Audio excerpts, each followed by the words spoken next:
Now, continuing from the components of PLM, now the next we are going to take up different views of PLM. One is the Chief Executive Officer. He holds the highest ranking, ultimately responsible for taking the managerial decisions, that is the CEO of the company. PLM initiative should be led by the CEO because all managers will be supportive to the CEO leadership. That means all managers of various departments will be working under CEO. However, owing to his many other responsibilities like setting the company's directions, objectives, strategies, organizational structures, plans and budgets. So CEO will be looking after the diversification of the company's details, and that means diversification of the projects or diversification of the company will going to be taken care of by a CEO, and then the objectives and the strategies, how to run the organization, and the organizational structure has to be decided by him, plans and budgets.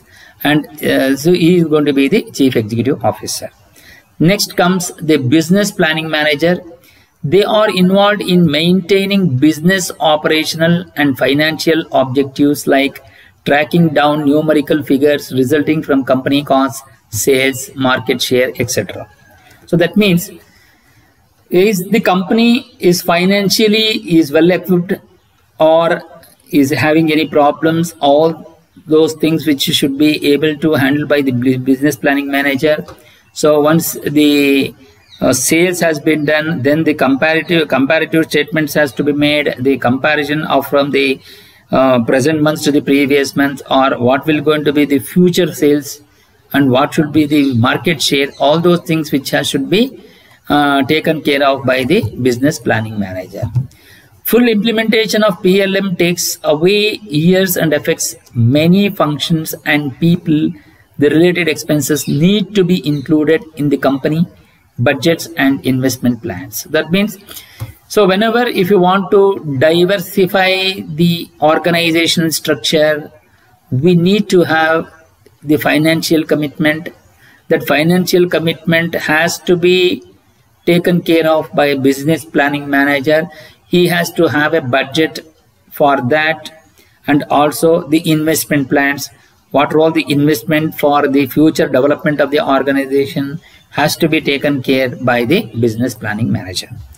The business managers think that instead of investing money and expecting paybacks after a long duration, it is better to focus on cutting costs, build customers and marketing strategies for better product sales and revenue resulting from short periods. So that means, suppose if you want to invest on some amount on the project and waiting for a long duration of time to get the payback that of money, instead of doing that, let us have a better focus on the cutting costs, build customer and marketing strategies for better product sales. So ultimately, it is not that the product has to be launched or the product has to be developed, but at the same time, it is the equal responsibility is that the product has to be get sold in the market. So all those and revenue, and also to get the revenues to the company resulting from the short periods. So the next is functional manager. Managers running a functional department such as engineering or manufacturing live in the real world and expect to produce instant results. They show little interest in benefits of PLM that may appear in 2 or 3 years' time. Their primary concern is to solve the day-to-day problems related to manufacturing and set the objectives of reducing costs through scrap and rework and improving productivity.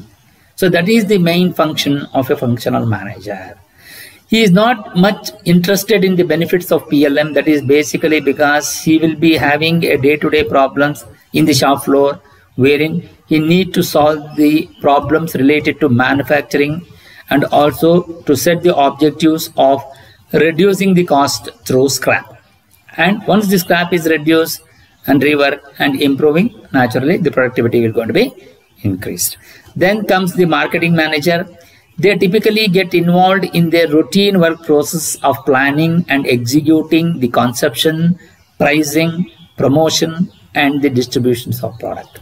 So that means a marketing manager, what is the main role of a marketing manager? So he will be involved in the routine work process of planning and executing the conception, pricing. That is basically because we need to have a pricing for the component or the assembly, and then the promotion, how to promote that product or the assembly to the market.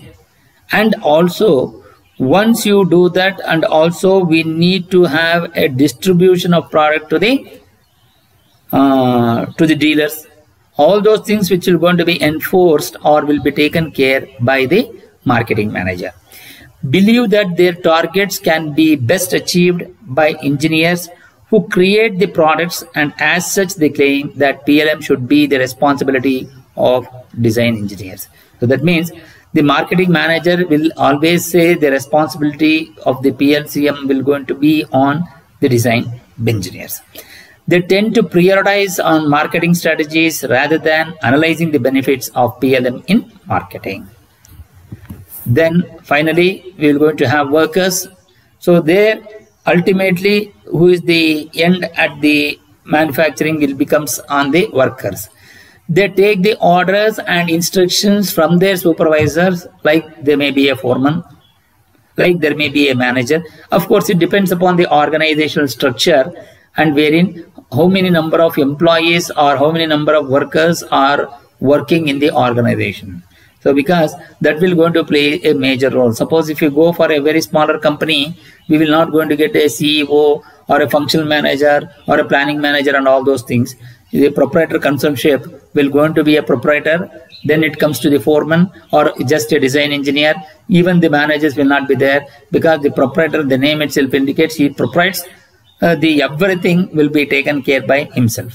So that is this is the organization structure. That the organization structure depends on the capacity of the organization from their supervisors, and try to complete the assigned job within the stipulated time. So they take the orders and instruction from their supervisors and try to complete the assigned job within the stipulated time. In many cases, the management or supervisors ignore their suggestions for better systems or processes, and as such they feel that their skill and talents are not utilized in a proper way. They think that PLM has nothing to do with their job or career.